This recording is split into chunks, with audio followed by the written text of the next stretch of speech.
And so let's go on. And his mother went to feed their father's flock in Shechem, verse 12.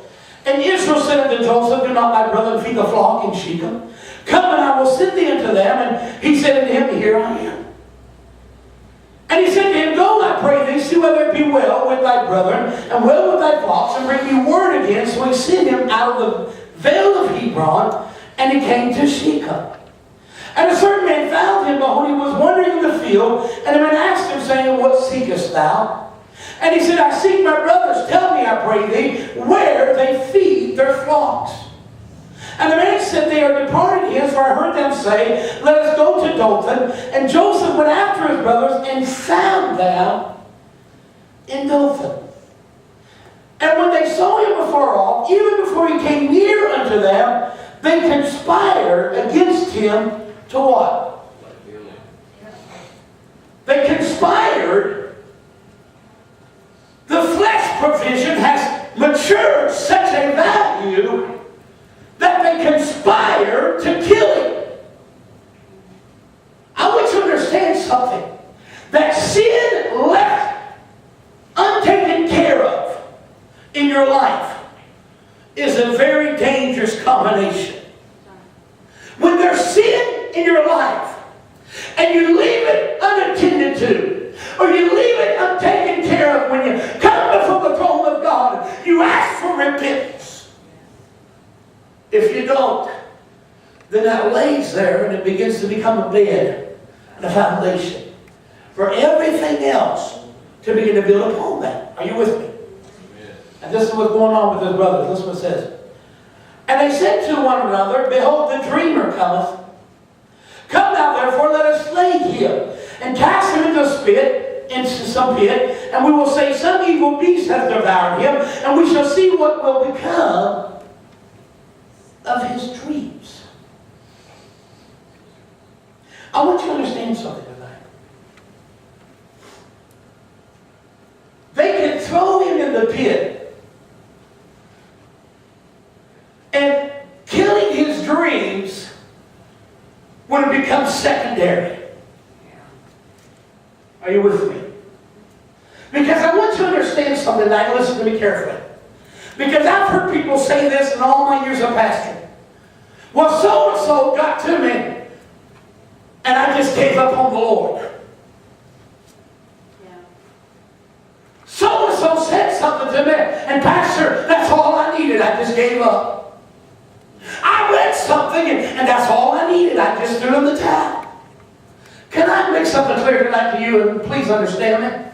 There's not a man, there's not a woman, there's not a child, there's not a devil, there's not a demon in hell, honey, can take you out of the will of God. Nothing can take you other than one choice, and that's yourself. When you come to the decision, it's got to be 100% yours. That's right. Nobody can take you out of the will of God. Amen.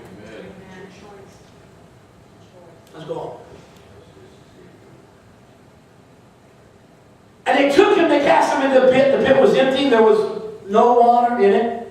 And they sat down to eat bread, and they lifted up their eyes and looked, and behold, a company of Ishmaelites come from Gilead with their camels, bearing spices and balms and myrrh, going to carry it down to Egypt. And Judah said unto the brother, what profit it us if we slay our brother and conceal his blood? Come and let us sell him to the Ishmaelites, and let not our hand be upon him. For he is our brother and our flesh, and his brethren was content. Then they passed by the Midianites' merchantmen, and they drew and lifted up Joseph out of the pit, and sold Joseph to the Ishmaelites for 20 pieces of silver, and bought Joseph in Egypt. Verse 29. And Reuben returned into the pit, and behold, Joseph was not in the pit, and he tore his clothes.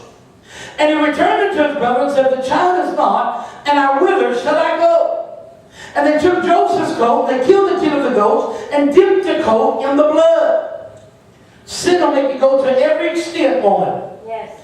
And they sent the coat of many colors, and they brought it up to their father, and they said, this have we found. Know not whether it be the son's coat or not. And he knew it, and said, it's my son's coat, and evil beast has devoured him, and Joseph is without doubt rent in pieces. And Jacob rent his clothes, and put sackcloth upon his loins, and mourned for so many days. And all of his sons and all of his daughters rose up to comfort him, but he refused to be comforted. He said, "For I will go down into the grave until my son mourning." Thus his father wept for him. And the Midianites sold him into Egypt unto Potiphar, an officer of Pharaoh's and a captain of the guard. Tonight I want you to understand something. That even though things look severe, God's still going to be God. I said, even though things look severe, God's still going to be God. Regardless whether we think the enemy's got the upper hand, regardless whether we think the enemy's got everything wrapped up and that there's nothing left to do, it's when God's people begin to come. Sometimes it takes drastic situations. I tell people a lot of times that a lot of people never learn to pray until someone they love is in the hospital. I tell people that because I want them to understand that sometimes you really never touch a basis with us.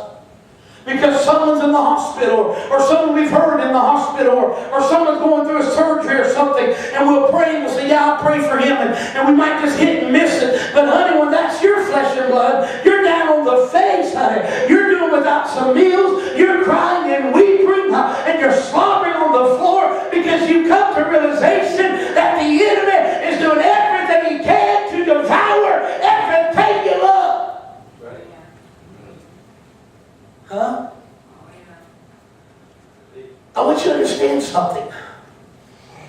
Joseph, all he did was proclaim the dream that God gave him.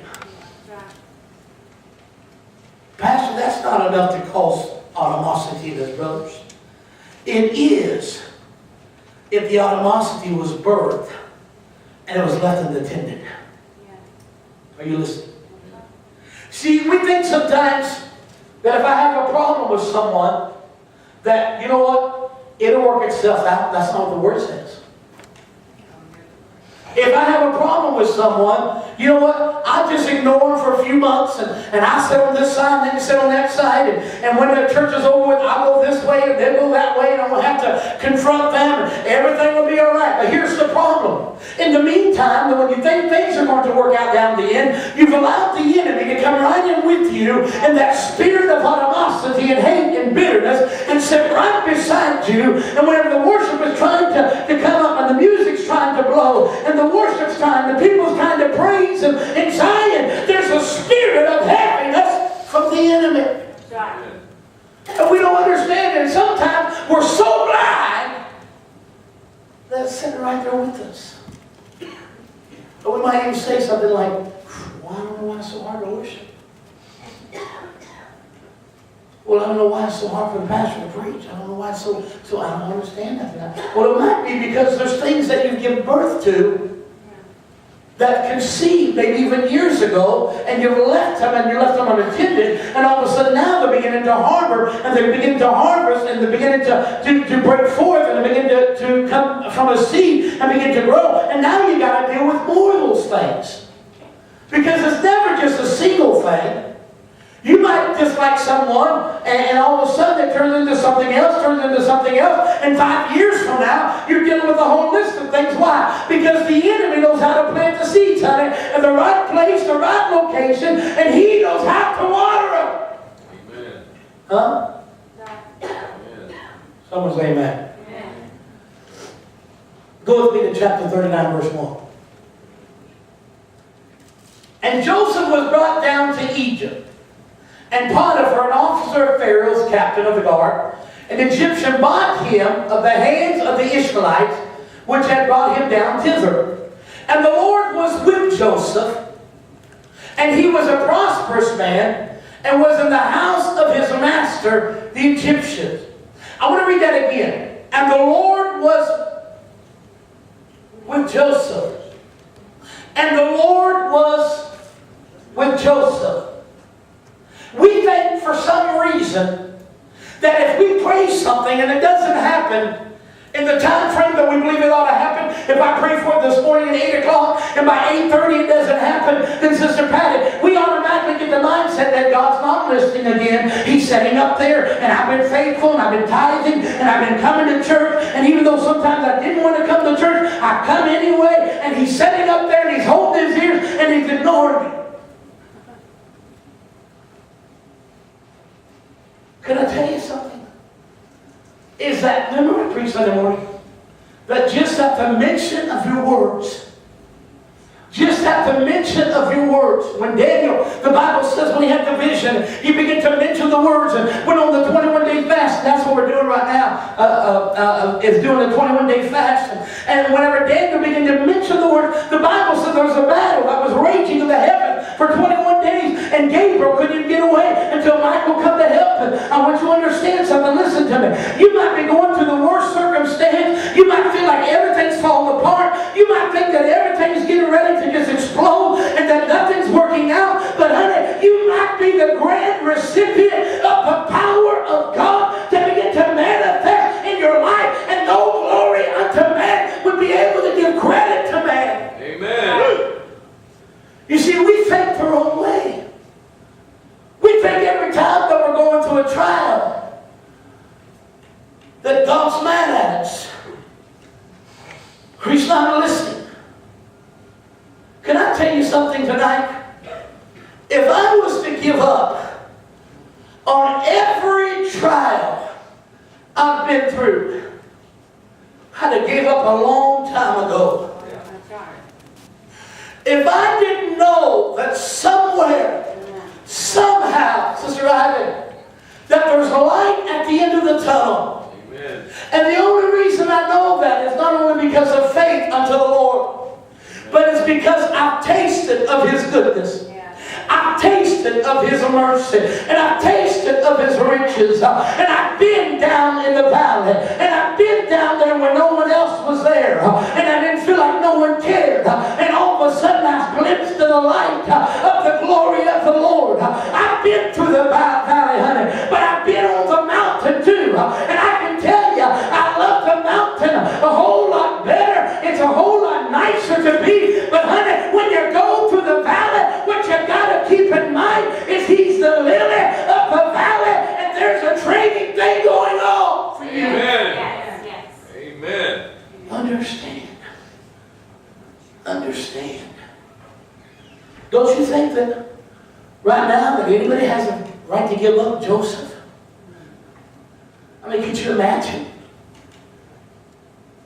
He didn't want out trying to steal his brother's land.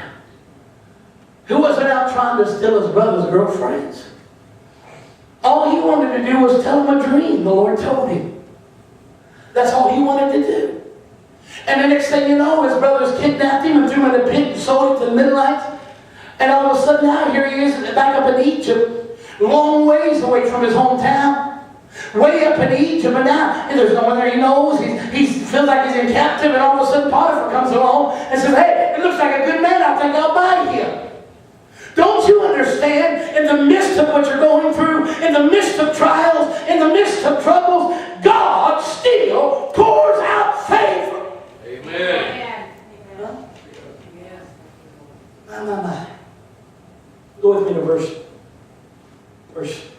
3. And his master saw that the Lord was with him, and that the Lord made all that he did to prosper in his hand. And Joseph found grace in his sight, and he served him, and he made him overseer over his house. And all that he had, he put into his hand. Genesis chapter 39, verse 5. And it came to pass, from the time that he had made him overseer in the house, and over all that he had, that the Lord blessed the Egyptian's house for Joseph's sake. Blessed his house. Even though maybe Potiphar wasn't doing right, the blessing of God was so